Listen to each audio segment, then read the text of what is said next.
Kochie's Business Builders is proudly brought to you by NRMA Insurance and Wealth, who are helping small businesses grow, and IKEA Business Network, creating a better everyday life at work.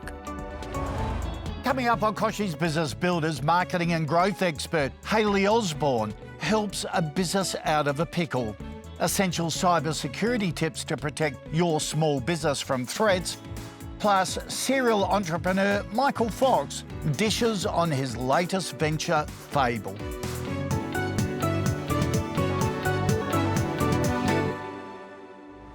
G'day and welcome to Kochie's Business Builders, where we help small businesses turn their dreams into reality.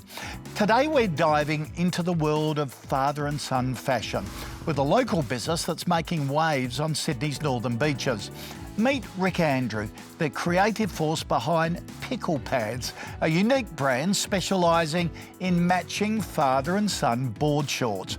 What started as a passion project in his Mona Vale home has grown into a beloved brand with a loyal following.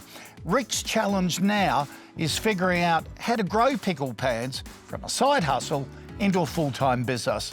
That's where our experts come in.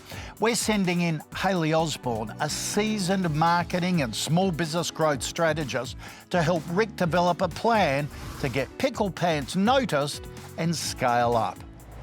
Really great to be here, Rick. Tell me a little bit about Pickle Pants and how you started. Yeah, so Pickle Pants started when I had my first son. I'm a full-time civil engineer. I've always had a creative outlet, and when I became a dad, I found that I was kind of tapping back into the things that I enjoyed when I was a kid. We were down at the beach one day and we saw a guy wearing some boardies, and they had a picture of a crocodile on them, and it just seemed to click in my head that this is something that I should give a crack. What are you doing to scale the business? So you've got them online now, yep, and word of mouth is awesome. Yes. So what else are you doing right now to help you grow? So I do the online stuff. I also do physical markets. Yep.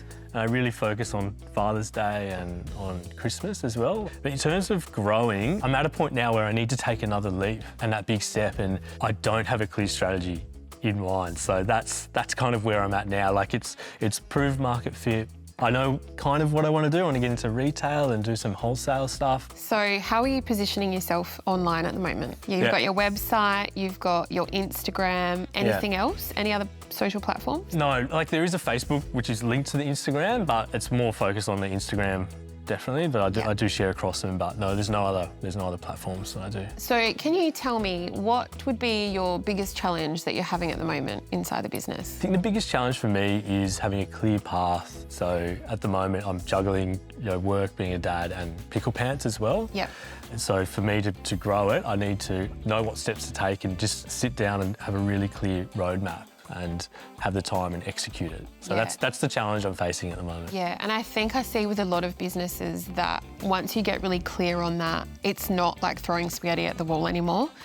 There is clarity and there is light at the end of the tunnel on how you're going to use those strategies to grow. Yeah. And then, that makes you feel good and makes you more motivated, and you're not just like pulling things from the sky. Pickle Pants for me has been really organic, and it's been something that I've just kind of trusted my gut because I don't have a background in fashion or marketing. That's the best way businesses start. Yeah, and it's been great and it's been exciting, and it's got me to this point now. But I think to take that big next step, that's where I really need some expertise. I definitely have some ideas and strategies in terms of how you can grow and scale the business, which I would love to take you through. I love that. Let's do it. Yay. Yeah. How's your workspace looking? I'm here at a hub for design inspiration for business at IKEA. The IKEA Business Network is a free loyalty program with lots of benefits that can save you time, money, and also stress. And they have some great ideas no matter what your business is. To tell us more about it, Matt Ford from IKEA is with us. Matt, tell us about the IKEA Business Network and how it works. The IKEA Business Network is a complimentary loyalty program for small to medium-sized businesses. There's a number of benefits to it. One of them is member discounts. Our IKEA family loyalty program, which is quite famous. Business customers who sign up to the program then can access those discounts. We also have design tips and tricks, and that is a complimentary 1-hour appointment with an interior designer where they can have a conversation about the space that they want to design. Our designers will then give them hints and tips, provide them with a list of product, and then the customer can then go out and purchase those products. To join the IKEA Business Network for free, just go to the IKEA Business Network section at ikea.com.au. Coming up, vital cybersecurity strategies to safeguard your small business. Plus, expert branding tips to make your business stand out.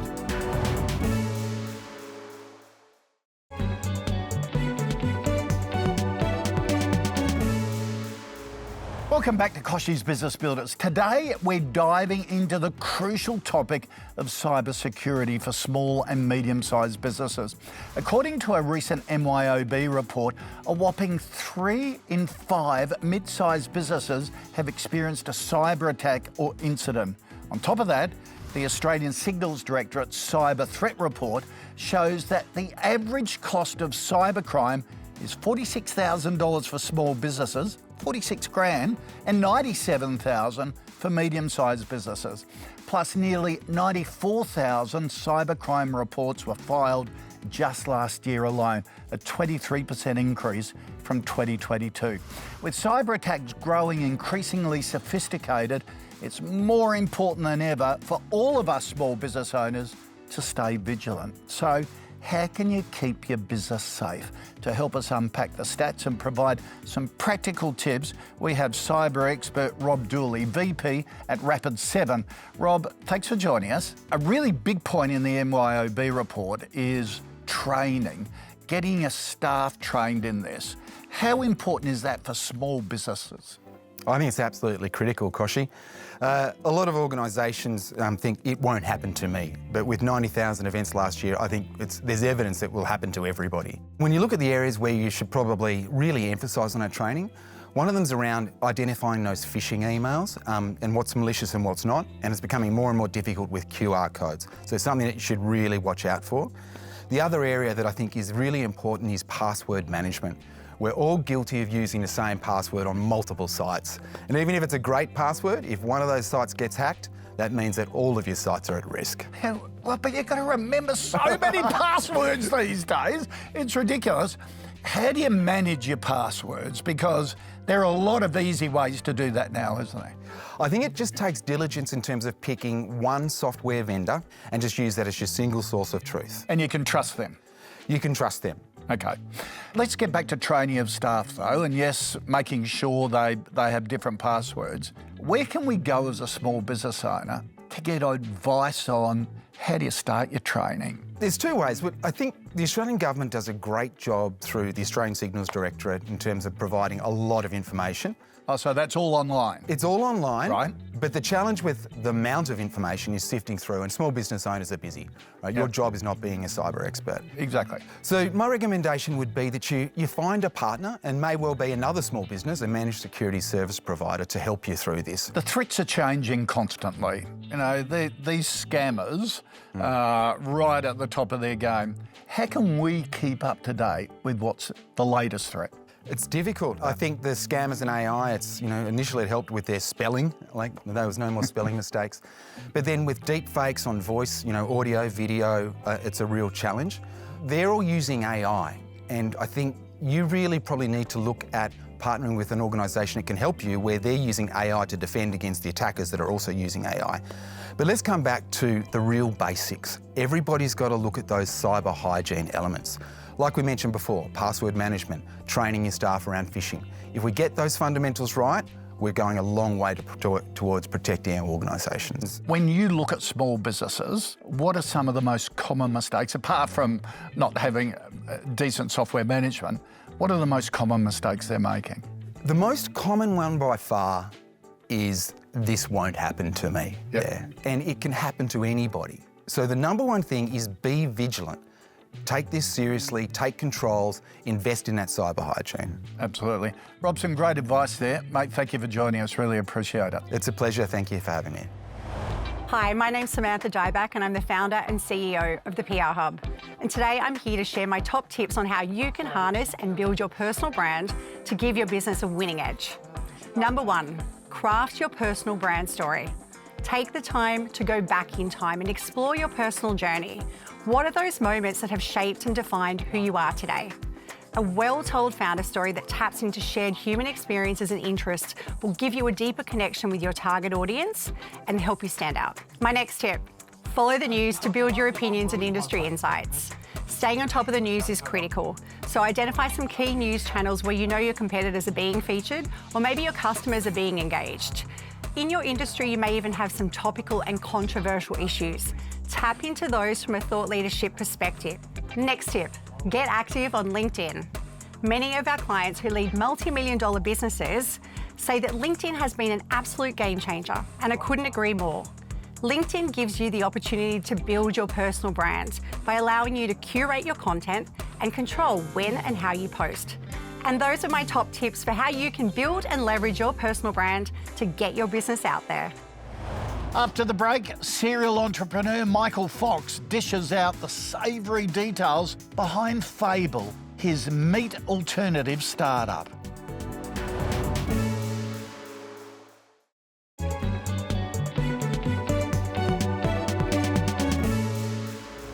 Welcome back to Kochie's Business Builders, where we spotlight entrepreneurs changing how we do business.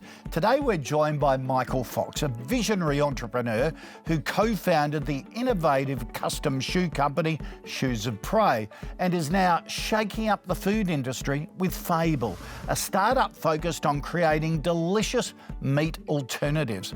Michael, good to have you back on the show. You are a serial entrepreneur. Where did that come from? Good question. My family weren't entrepreneurs. I think maybe my dad kind of always wanted to go down that route, so maybe that sort of influenced me. But yeah, I think I just always had it in me. I wanted to go start a business. I kind of did a few things in high school, experimenting with it. My grandma sort of tells a story of even when I was like 4 years old, wanting to like grow seeds in the backyard and sell the plants and stuff like that. So yeah, I think that must have been something sort of inbuilt. And of course, Shoes of Prey was one of your early entrepreneurial businesses you built to huge success, and then sort of the tragedy of it failing after a number of years. What did you learn from that? The biggest thing I learnt out of that, it was to just really understand the customer. Because we'd done well in these niches of women who were passionate about designing their own shoes, and we thought there was this big opportunity in the mass market. So we went out and built that value proposition, but then realised after 5 years in the making and $35 million of money raised, we realised that after we'd built that value proposition that, yeah, the mass market customer, she thinks she wants to customise, but deep down, subconsciously, she doesn't. And so the mistake we made was not kind of really delving into that consumer psychology and understanding what the consumer wanted. Personally, how did you cope with the failure of Shoes of Prey? Yeah, I mean, it was pretty tough. Like, yeah, we'd raised $35 million. We ended up having to close the business down, so we weren't able to return any of that capital to investors. We sort of had 200 people at our peak and had to lay everyone off.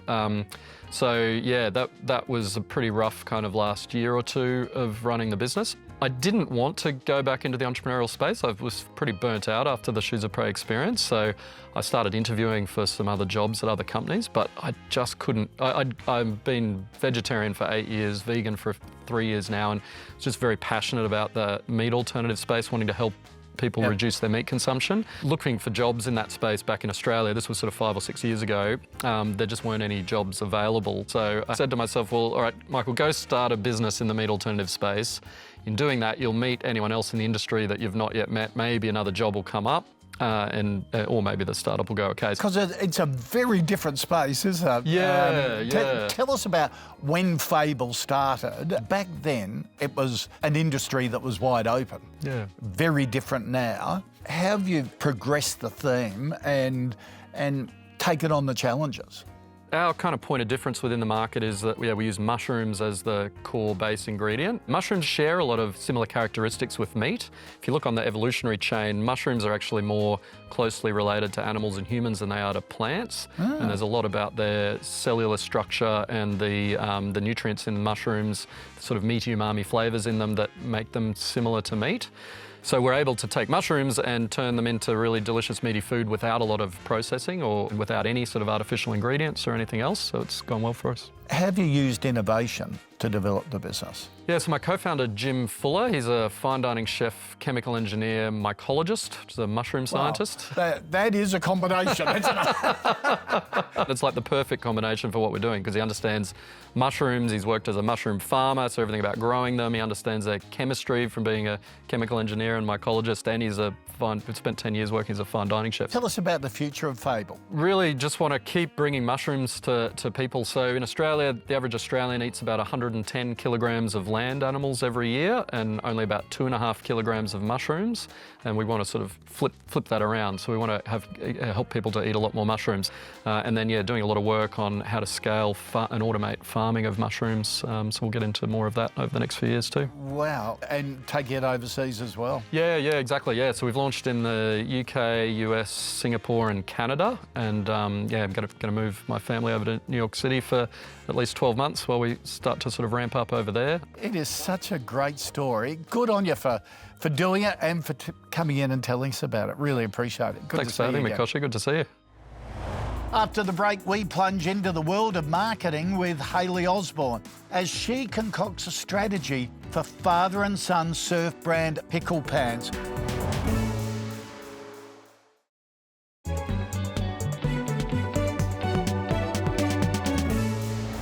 Welcome back to Kochie's Business Builders. Well, it's time to rejoin marketing maven Hayley Osborne, who's stirring up a storm to help Pickle Pants make a splash with a standout marketing strategy. Rick, you have such a great, fun product with a massive niche appeal. And now it's time to develop some strategies and action points for you to hit the ground running and really scale this brand. From what I can see so far with your presence online is that it's very minimal. Yes. So currently you do use Shopify and the website is just a shop. In this day and age, it needs to be more than that. And so people are becoming, in 2024 as consumers, way more nosy. So think about the way that you consume yourself, brands, and you purchase things. Like you want to know about the person behind the scenes, why they started the business.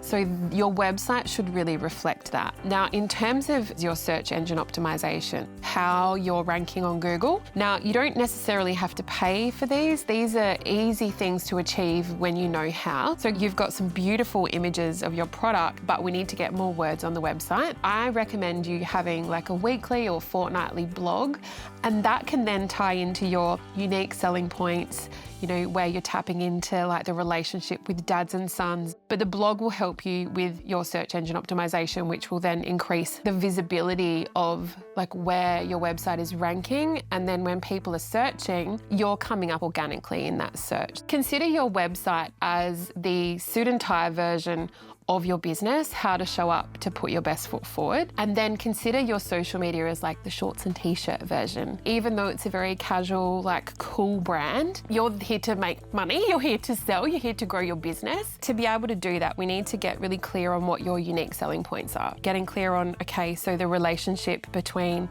dad and sons and where it's made and how it's handcrafted and how you bring your children on board with the design. Like people want to be taken on the journey of your brand, and that's what encourages them to buy from you. Now to your social media. You need to be more consistent because social media is a marathon, not a sprint. Consistency is the #1 thing, and what these platforms really want from you is for you to utilize all of the mediums that they provide, and that will help you organically be pushed out to more people. It's your best interest to keep people on your content for as long as possible. When people land on your social media, you've got like a small amount of time to tell them who you are and what you do, and hopefully they then trust you and buy from you. So you really want to amplify and optimize your bio to showcase your unique selling points and make it super fun. And in there, a solid call to action. What do you want people to do when they land on your Instagram, for example? Another thing I noticed that you don't have that would be really beneficial is to pin some posts to the top of your Instagram. So how to work with us, a picture of you, the founder, have something that people can either download for free or some sort of a mini discount simply to be able to grow your database. Because the bigger your database, the more warm audience you have. So social media is essentially a cold audience. Your database is your warm audience. So they're people that are already warmed up, that want to buy from you. So as soon as you have a new collection, they are the people that you market to first. That kind of gives you a really good gauge of whether it's, being well received or not by that. But when you can grow your database, that's when you can really grow your business. I think we've got a really good plan of action now, Rick, for you to be able to scale and take this gorgeous brand, Pickle Pants, to the next level and do some wonderful things. Yeah, thank you so much, Hayley. Some terrific advice there from Hayley that I reckon will help Pickle Pants grow to the next level. But that's just about all we have time for today. Remember, if you're looking for tips, the latest news or expert advice 24/7, you can find them online at kochiesbusinessbuilders.com.au or follow Kochie's Biz on Facebook, LinkedIn, Insta and X. See you next time. Next week on Kochie's Business Builders, the Innovators winner taking the stress out of post-divorce communication. IKEA Business Network spices up small business brands with a dash of personality. Plus, how Red Rich fruit is changing the fruit and veg game one bite at a time.